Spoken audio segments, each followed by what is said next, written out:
Well, howdy there, Internet people. It's Miss Bo again. So today we're going to talk about the Arizona primary results and what those results can tell us about the situation in November. The big question revolves around the Senate race. The Arizona race for U.S. Senate is incredibly important for both parties. For the Republicans, they need to net one seat in the Senate and win the White House, or net 2 seats in the Senate to gain control. Obviously, the Democratic Party would like to prevent either of these scenarios. The winner of the Republican primary was Kari Lake, so she'll be taking on Ruben Gallego. This wasn't really unexpected, but the part that's likely making Mitch McConnell's blood pressure rise isn't that Lake won, it's that her victory wasn't decisive. It indicates a divide in the Republican Party.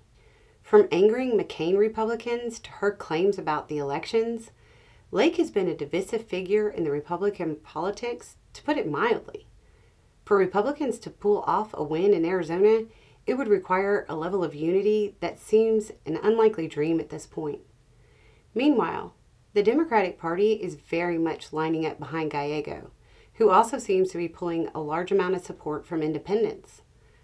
Polling tends to suggest Gallego has a substantial lead, and most times it appears that that lead's outside the margin of error.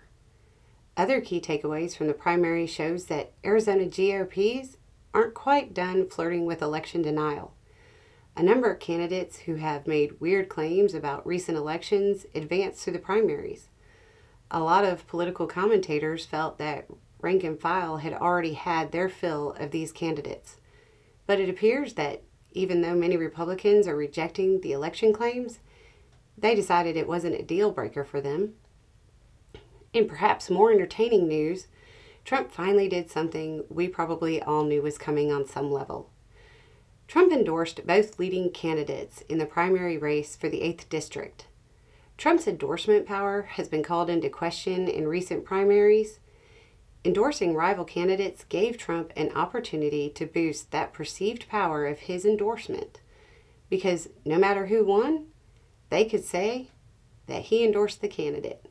They were his guy. Trump is pulling the same thing in Missouri, where at this point he has endorsed all 3 of the candidates for governor. No matter who wins, he looks like he influenced the outcome, when in reality, this move just renders his endorsement irrelevant. So while there weren't many surprises in the Arizona results, the dynamics that gave us those results definitely shed a little light on what we can expect as we approach the general election in November. Anyway, it's just a thought. Y'all have a good day.